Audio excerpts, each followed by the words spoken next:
Hey, I've been sitting here for a minute just staring at this thing, trying to imagine what the hell I could possibly say about it. Image United. I mean, in a way, it's almost like a fanboy's dream. For those who don't know, and I think everyone who watches my channel, you for sure know the premise or the idea behind it. But the idea was decades after the formation of Image Comics, like 3 decades later, the idea was thrown out there by, I don't know who came up with the idea originally. I don't know. I didn't do any research. Who cares? But somebody come up with the idea that the Image founding fathers, let's do a crossover of Image Comics characters with all the original creators, but the the crazy interesting idea, the hook, is that every character will be drawn by the artist who created it. Dragon will be drawn by Eric Larson. Spawn will be drawn by Todd McFarlane, so on, so on. Because the idea is the point is that no matter who you find to draw the characters, no one draws them as good as the person who created them. They feel kind of somewhat off model if it's not the guy who created the character and kind of established him. Dragon never looks as good as when Eric Larson draws him. Same thing with Spawn or Shadowhawk or whatever. So that's an interesting idea. Can you imagine the logistical nightmare of like somebody has to lay out the pages for some kind of consistency, and then you get somebody to write the script, and then you have to figure out where your character is going to be, and then you pencil in your character and then mail it off to the next guy, and they pencil in their character, and then you mail it off to the next guy, and they pencil in their character, and then somebody inks it somewhere along the line. What a giant mess that could have been. Or I say could have. More like it was. But I think the thing that got most of the creators on board was the idea that the fans would love it. And they're not wrong. I mean, that sounds like a really interesting idea. And what's the greatest thing? Because everyone talks about early Image Comics, the stories were terrible. So let's get Robert Kirkman to write it. Unfortunately, the story's still terrible. It's not that interesting. It's the most cliche shit. This is almost, I laugh at it because it's quite literally the epitome of classic Image Comics, good and bad. The good, they're pretty. The art's good. I mean, that's subjective, but everyone's doing pretty damn good artwork. It's on nice paper. It's got pretty coloring. It's visually exciting, but it's also inconsistent. It's tonally weird. The story is a weird, rushed, oddball mess. And the greatest thing is how one of the biggest complaints about Image Comics is that they were always perpetually late. Well, I can't remember what they said this series was supposed to go to. 5 or 6 issues, something to that effect. They did I think 3, and then it's it. And it's years and years overdue, and it will never be completed. So it's just ironic how it's just like the quintessential Image comic. Pretty, visually interesting, boring as fuck, and late as hell. So, I mean, you could say they did the perfect Image comic. I wish I could. I mean, I've made no bones about it. Eric Larson's Savage Dragon, those first 75 issues or so, perfect comics. I mean, I talk about, how they're all late and bad stories. Not on Eric Larson's part. He got Dragon up pretty damn consistently, and there's some of the best superhero comics I've ever read to this day. The book is now headlined by Dragon's son. This version of the character is dead. So I was particularly excited to get this book because it's Eric Larson drawing his original Dragon creation. He's alive. He's not dead as he is in the current book. And I like this version of the character. So that's what I'm excited for. But yeah, creative team across the bottom here. Kirkman, Larson, Liefeld, McFarlane, Portasio, Silvestri, Valentino. Is there someone missing there? someone kind of really, really important. Guy by the name of Jim Lee, who was the biggest like financial like fan draw, I would say, with Wildcats. Well, not Wildcats, but like Jim Lee's popularity on X-Men and stuff like that. And he was kind of known as a nice, kind of easy to get along with guy, as opposed to the pains in the asses that McFarlane and Liefeld are. But he's not here. Well, why? Well, he's sold all his Image Comics properties and creations and creative interests over to DC Comics. So Wildcats is owned by DC Comics, and there ain't no way in hell they're going to let those characters be in these books. So you'd think that they could... Is there anything that we can do? Because it just feels incomplete, if I'm being honest with you. With all the characters they throw in here, without there being someone from the Wildcats. And again, the Wildcats are all boring. They started out, they were just boring characters.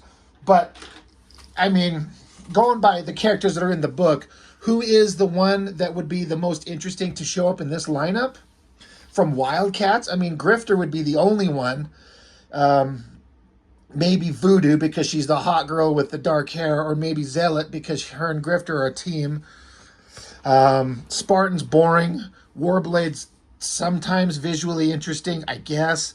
Maul is stupid as fuck, and no one's going to like him over the strong guy already established with Badrock in the team. So, I mean, sorry, we're almost 7 minutes into this, and we're just barely flipping open to the book. There's just so many weird things going on with the creation of this book. So many interesting ideas.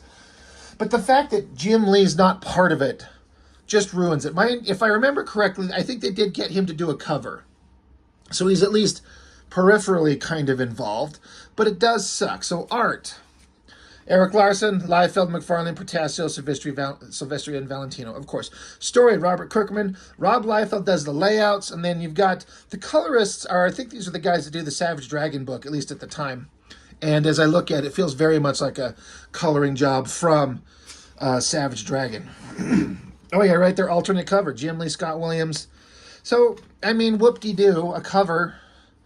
But Grifter should be in here somewhere. And it's not. But what we do get is we do Rob Liefeld on layouts. And so, of course, he's going to put his boy right up front. I mean...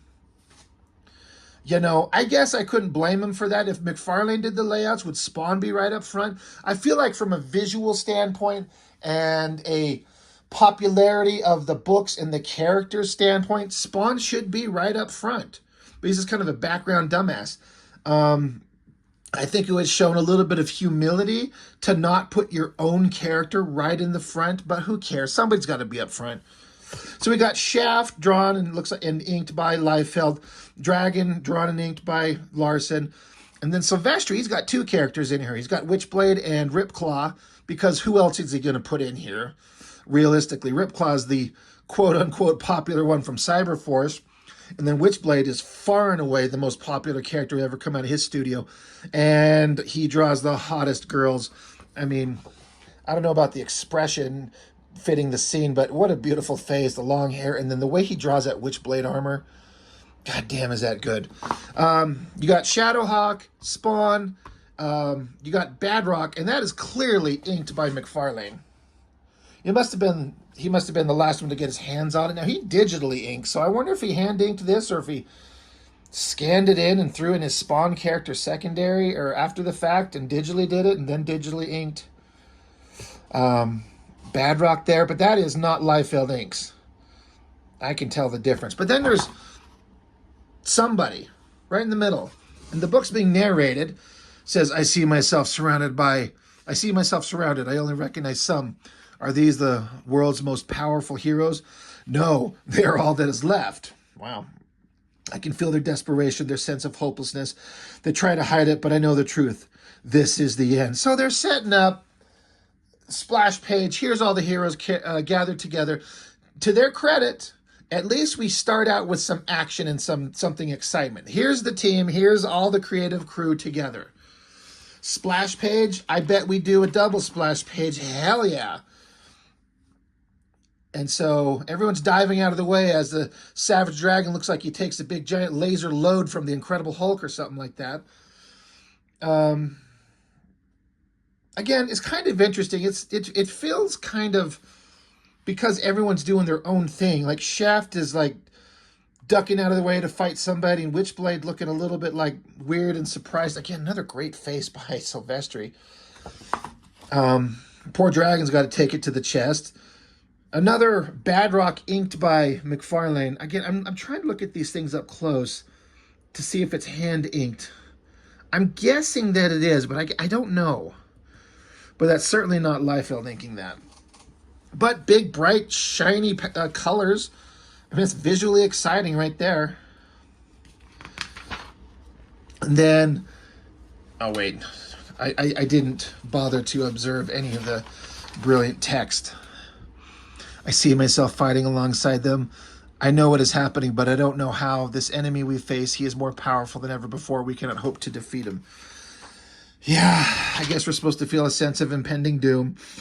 We are outmatched. And so here's a big, long, spread out shot of all the characters just swimming in the Hulk's frothy load.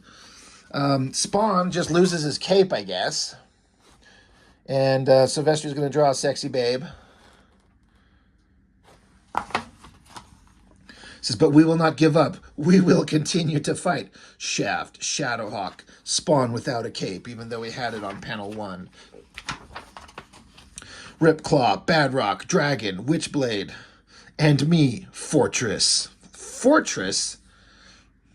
Fortress?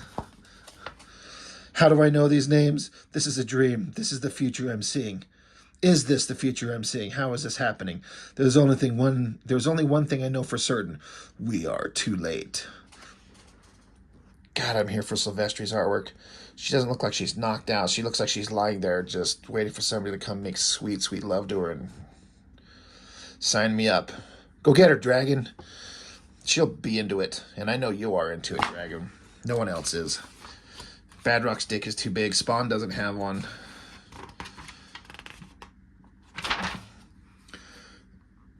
And then it switches over. Does it go back in time? Chicago. I'm on a rooftop. How did I get here?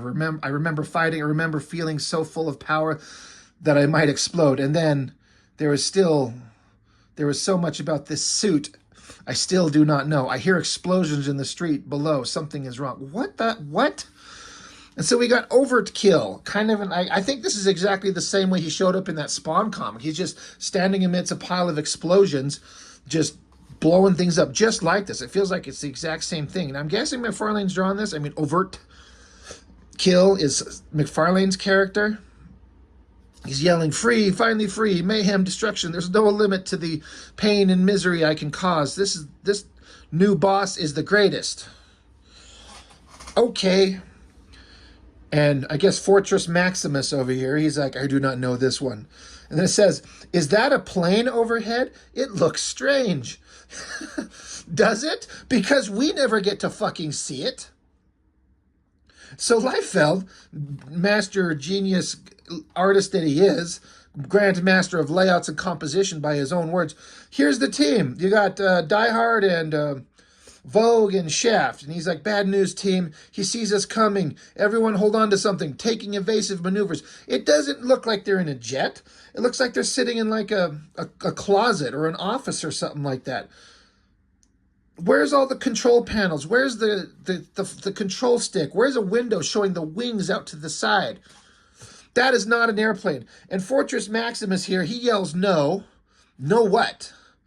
I guess we're supposed to just go off the dialogue that it says they're in a plane, and it says that there's incoming, so I'm going to take evasive maneuvers. So next page, we we control paste, stock Rob Liefeld pose number 22. All the characters jumping out of a plane. In this case, it's exploding in the background. Again, you're not going to see it because Liefeld is lazy as fuck. The text is some of them from my vision. Why are they here? What is happening? And of course, they have to yell, wahoo. Fuck you, Badrock.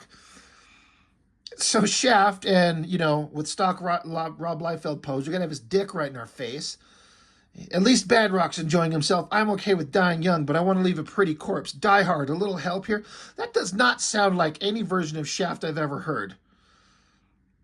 I want to die young, but I want to leave a pretty corpse? What the fuck? So Die Hard flying out here, he's like, affirmative, such a shame. This is already costing taxpayers millions. And so Vogue, she's like, it's all business with you. That's why things never work out between us. You can carry us both, right? What? What? They're throwing in some like, we have a terrible relationship and we don't work out, and that's because you're all business. That's so fucking dumb. Dragon, again, remembering him before from my vision. Sorry, Dragon, again, I remember him from before my vision. This day just keeps getting better and better, the Dragon says. Now, I like the Dragon because he's kind of an everyman. All these other characters are a bunch of stupid characters, but Dragon's like an everyman, and I like him. And I like the way Dragon treats Youngblood in this. He's like, Youngblood's here. Once again, the government sends in their colorful wrecking crew to interfere with police business. Peachy, you glory hounds have any idea what's going on? So Dragon is straight up making fun of Youngblood. And you know what? He should, because they're a bunch of colorful dumbasses.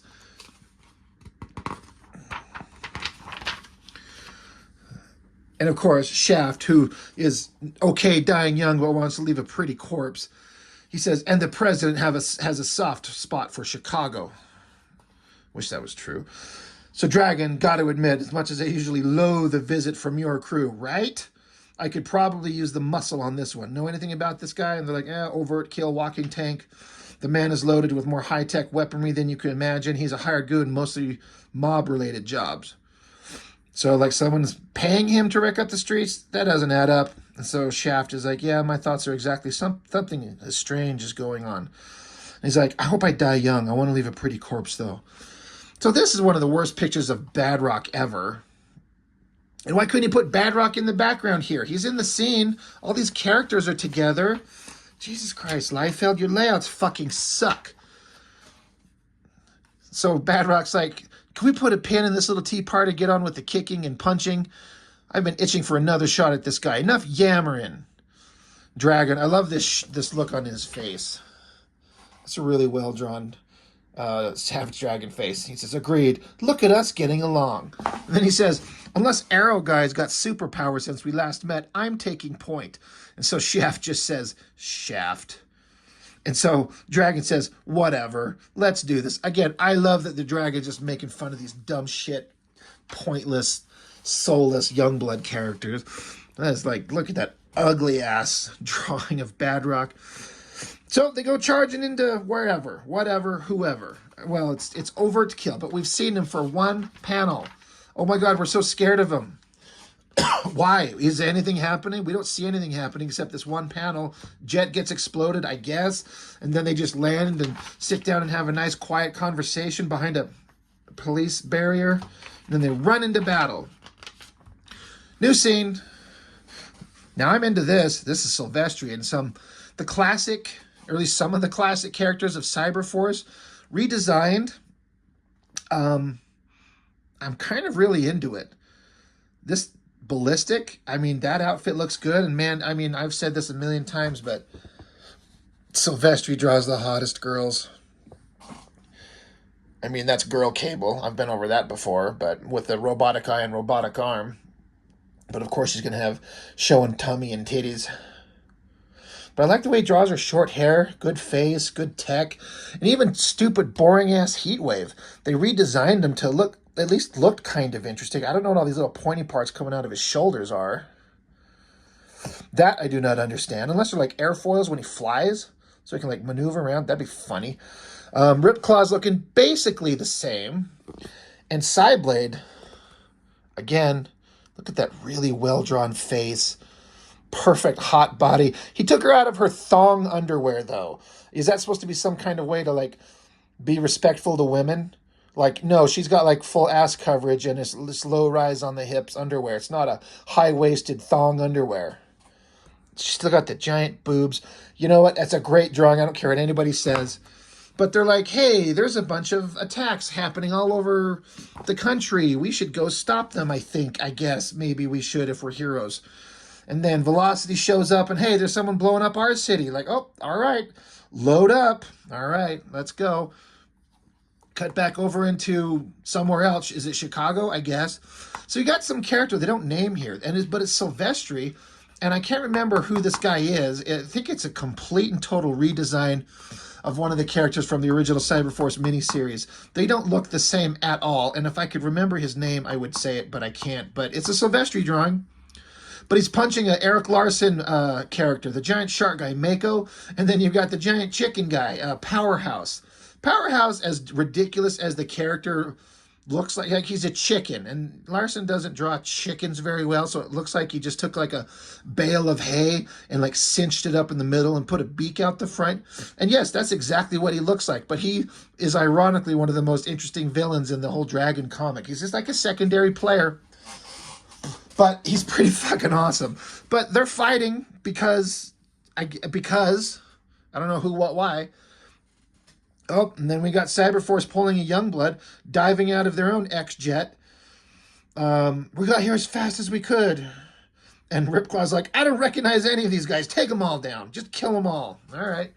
Another thing that's interesting is I can totally tell 100% that all these background buildings are Eric Larson drawings. It's exactly what he does. Just basic boxy shapes in like 2-point perspective. 1 or 2-point perspective, but I bet he can bang out these basic building backgrounds quicker than any of the other guys. Oh, giant spread. All right. Overt kill. I'm guessing by McFarlane. That looks like him. Dragons punching him. Badrock's just standing around back there yelling, saying this is going to rock, and Dragon's like, tell him to grow up. And then Die Hard is, what is this pose with his ass sticking out? Shaft is down here like leaning up to the side, putting arrows into his leg. Complete Eric Larson backgrounds. Like, I know Eric Larson's artwork inside and out, and that's completely him. I've collected Savage Dragon from day one. That's funny. He's doing a lot of the heavy lifting here. And then here's stupid Fortress. I'm just going to keep calling him Fortress Maximus, because that's one of my favorite Transformers, so kiss my ass. Oh, he's still narrating it. They dive headfirst into fight. It's remarkable. They're so they're goddamn, they're heroic. This vision, what was this what it was about? I can't just watch. I have to help. Maybe this is the beginning of what I saw. I have to do my part to prevent what's coming. I saw a world in ruins. I can't let this happen. Man, they're talking about this as if we give a shit. It's kind of an okay double-page spread, I guess. Like, you know, it's big and exciting and punchy. Overt Kill's just like the most boring villain ever. So who cares? But I think we're supposed to care. So the narration from Fortress Maximus says they're going to need all the help they can get. And so Overt Kill blows a hole through Die Hard. Like, what? Liberty Island, Youngblood headquarters. When is Youngblood stationed in Liberty Island? And it says primary unit down, body bank activated, secondary unit activation sequence initiated, uploading, upload complete. So Die Hard can now just upload himself into a new body. So does he? I like the idea of Die Hard being like a superhuman that's been rebuilt over the time, but there's still one original copy. But now they're just robot versions. Like, is there even original anymore? Does anybody care? Does even Liefeld know? So as he's running off, there's the stupidest Liefeld creation ever in Troll. He's like, new body, yeah, we must be getting rough out there. Shaft has a trainee waiting. You guys about through out there? And he says, not exactly. So Troll's like, great, looks like I'm covering for him again. Shut up, Troll. So the team keeps fighting. Overt Kill. He's slugging Dragon, sends him flying. Fortress Maximus is trying to punch him in the dick. Badrock is sitting back here, hunkered down. It looks like he's pissed off. And there's a big chunk blown out of his shoulder pad, which is like, I think that's a first, where they actually show these stupid giant football pads that Badrock wears being damaged. And so Shaft up there in like stock Rob Liefeld pose number 6 with the guy jumping through the air showing us his dick again, because that's all he can do. So the narration continues. This is insane. Ever since I found this suit, or rather it found me, my life has spiraled into complete insanity. Now I'm fighting some giant cyborg, and these people have no idea what I've seen, what lies ahead of them. They're unaware of the danger that awaits them. They keep trying to tell us to be scared and that this is dramatic and it's intense and something bad is coming, and we don't give a shit. It says, I wonder if they can tell how terrified I am under this costume. Now here's another bit of stupid storytelling. Badrock's sitting here pissed off and he yells, Vogue, I swear if you hurt her. Where is Vogue? Like, I'm not blind, am I? She's not there.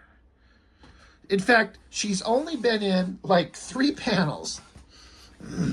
She's sitting in the closet, Jet, and then she jumps from the sky, and then she's standing in the background, and then she's standing in the background, and then she's running in the background, and then that's it. She's not here, and then Badrock is pissed because she's hurt. Where? Where is she hurt? Who did the layouts for this, for the storytelling? Who do we blame? Who's responsible for terrible storytelling? I'll let you decide. So, stupid Overkill gets a couple arrows in the chest. They explode. It doesn't hurt him. He says it's going to take more than that. So Badrock is like, is that a challenge? You calling me out? You know, I guess it's in character because Badrock's a fucking child, literally. So he acts like a fucking baby. And then, suddenly it gets boring. Liberty Island, Youngblood headquarters. Some kid and some balding fat ass, and they're sitting there having conversations about, you're auditioning for Youngblood, but you'll be awesome, your dad's proud of you. And he's like, I know, Dad, but I'm going to be nervous. So Troll comes running along. He's like, all right, Shaft's out in the field, he's not going to make it, I'll be handling your final evaluation. So then, oh wait, what? He's got a helmet he puts on and this liquid venom symbiote goo. He's liquid Shadowhawk. Shadowhawk was a black guy with AIDS last I knew. I guess he died. And so now we hand the character over to a white kid? Okay. If you guys say so. I didn't follow Shadowhawk. Mostly because I could never find it on the shelf. And mostly because it artistically never appealed to me. I like Valentino as a human being. I could never really get into his Image Comics work ever. I was into his Guardians of the Galaxy with Marvel, but not this. Okay, insert stock Rob Liefeld shot number 3. Big, strong guy punching. At least McFarlane, for God's sakes, draws a guy getting ripped apart. The text is telling us how awesome Badrock is from Fortress Maximus, saying, seeing Badrock in action up close is something I never expected to see in my lifetime. It's amazing to see how powerful he is. He's indestructible. Apparently he's not the only one. So stupid Overkill rockets off with his head like he's done before. So Shaft is pointing an arrow. You probably can't tell because there's this little tiny little pointy thing. But Shaft shoots it, hits the back of the head, bounces to the ground. So stupid Fortress is like, are you okay? And Dragon's like, I'm golden, thanks. I've handled worse. He has. Dragon's been through way more than any of these characters. And then insert stock Rob Liefeld pose number 8. Guy flying, and he's yelling, Vogue, screaming. Oh, there she is. She's just like on her knees with blood in her mouth. And that is a terrible drawing. And he's like, Vogue, are you? And she's like, I can't. And Dragon's like, crap, I had no clue the girl took such a hit. Where did the girl take a hit? This is terrible storytelling. Terrible storytelling. Who's responsible for the storytelling in this? Who? Well, we got to get her to the hospital. We'll wait here for a transport to pick up our prisoner. So, Die Hard, robotic version number 23 of Die Hard, because he's just a replaceable robot, picks up Vogue and flies her off. And Shaft's like, report in as soon as you know something. He says, will do. And then he says, try not to suck any dick on the way to the hospital. He's like, will do. So Dragon, he's like, if you guys have this covered, I should be moving along. My kids are probably home from school by now. So it's just like, oh, giant bad guy shows up. We all beat his ass. A girl almost died, but I got to get home to my kids. And then for some reason, Fortress Maximus slams Dragon up against the wall really violently. And he's thinking to himself, I can't let him go. I've got a vision. Something bad is going to happen, I guess. I need his help. And then it says, this suit, I only meant to grab him. I'm having trouble controlling it. So then he punches the dragon. So I guess this suit has like violent tendencies and makes whoever the fuck this guy is act out of character. Look at these giant styrofoam wrist gauntlet things. That looks really stupid. So Dragon's pissed, so he socks him to the ground. He's all right, man, you've earned yourself a stay in jail. And Badrock's like, guy is clearly a nutbag. Cool costume, though. That glowing stuff is neat. Is it? Is it cool? Thanks, Badrock. So Shaft says to Dragon, he says, Dragon, wait, with this guy's power, maybe you should let us take him in. We're better equipped for that. Dragon's like, that suits me, as long as that maniac is off the street. He says, good team up. Let's not do this again anytime soon. Again, I like it. Dragon hates these guys and he wants to be rid of them. So cut over to Liquid Shadowhawk and Liefeld terrible creation Troll.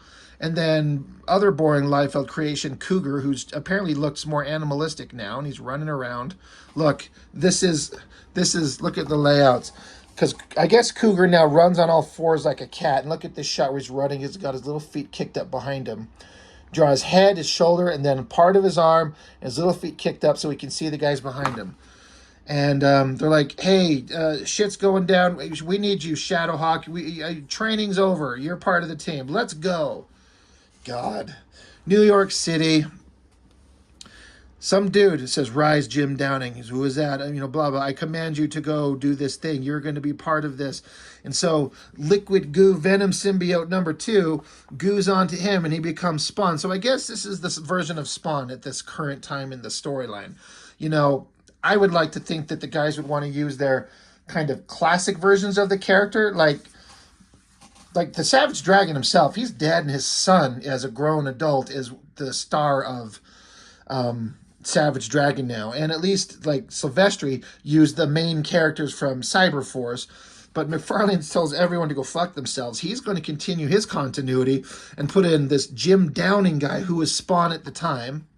And that's kind of an okay drawing of Spawn, I suppose. He doesn't have any chains. I'm sure that was a specific thing, a choice. Why, I don't know. But you're like, well, that's not Spawn. Where's Spawn? Well, the revelation is, I guess, in the comics at the time. I don't know. But this is him. He is the Omega Spawn. It's like he's Satan or something like that. So that's the Al Simmons. That's the original Spawn. And he's kind of a demon monster. Whoop-de-doo. And then we get just a page just straight out of the Savage Dragon. He's back. There's his kid. And then I think his stepdaughter. I don't think that's his actual biological daughter. But she's got superpowers. She's like, I'm going to go out. I'm going to go help. I'm Battle Girl. He's like, no, you're a goddamn kid. This is too dangerous. You need to stay put. I don't want you getting hurt. She's like, no way. I'm going to go fight because I'm awesome. And then, oh, wait. Something else is going on. The situation's getting worse. Liberty Island, Youngblood headquarters. Stock Rob Liefeld background number 2, and he's only got 2. Puts an angled line, and then there's like a flat floor, and then angles up to be a flat wall, and that's it. That's all he can do. And Fortress Maximus is sitting on his ass there, taking a shit in the toilet or something, and he's like, oh, the things are about to get worse. I've had visions. We all got to prepare. We're all going to die. The end. So when you got a comic where just some new guy shows up, he's the guy who we're going with the narrative journey on with, right? He doesn't know anything. He's discovering things as he goes. So as he learns, we learn, right? Boring. Not fun. I don't know what else Kirkman could have done with this. How do you craft a story that makes any sense? But this is just, when it's just like, ominous thing is coming, we're all going to die. You can't just tell us that and expect me to give a fuck, because I do not. But that's it. That's the end. So the good part about this is getting to see all these characters drawn by the original creators and interacting with each other. And that's it.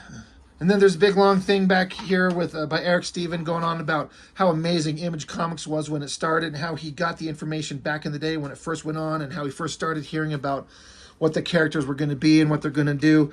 You know, that's all kind of fun stuff. Back at the time, back in 92, man, all of us were hardcore into it.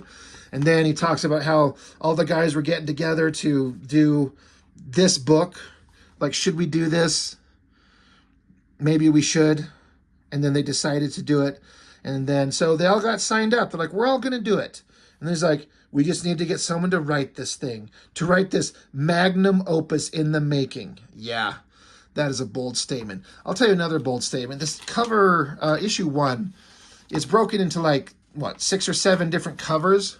So you could have been really unfortunate and got the boring as hell Liefeld Youngblood one, or the Shadowhawk one. Spawn one's kind of okay. I got the Dragon one just by luck. No one wants Stupid Fortress. I'll tell you which one I wanted. That's the one I want. I mean, with even this, hell, even he's got, I guess that's Impact in the back, the strong guy. And then he's got Psyblade there, but with flesh tones. She doesn't have her like silver armor on. Yep, that's, I wish this would focus better. That is the cover I wish I could have got, for obvious reasons. And then, in the back, Haunt. I'd reviewed the first 4 issues. I can't call them anything but finger jizz. I mean, seriously? This is a guy just sitting in the corner playing with himself. Co-creator, Robert Kirkman. McFarlane, co-creator. Layouts, Greg Capullo. Pencils, Ryan Otley. Inks, McFarlane.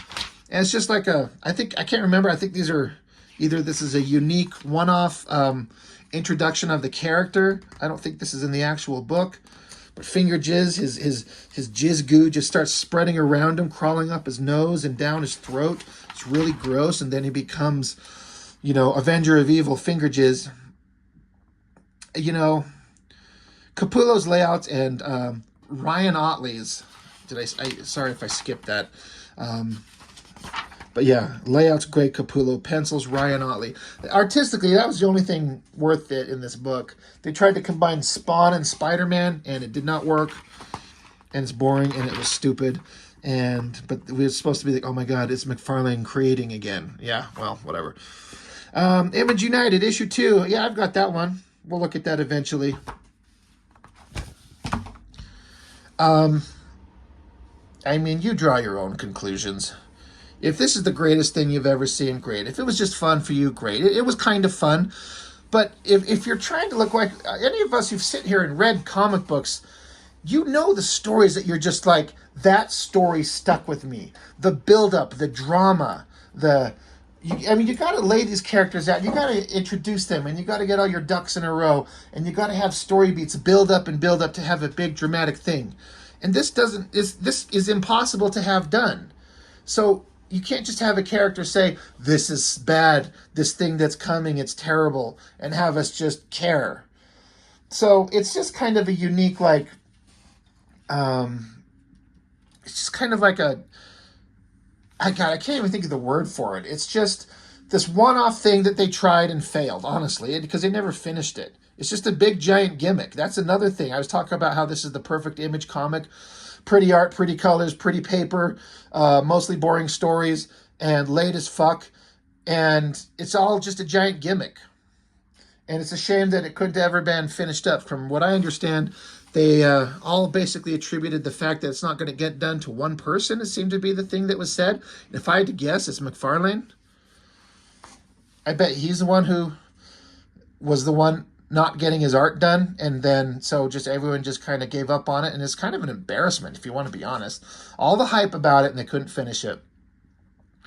And you know, one of those Image founding fathers is going to die before they even get a chance to think of it, and then it'll never be able to be finished, and it'll never get finished anyway, unfortunately.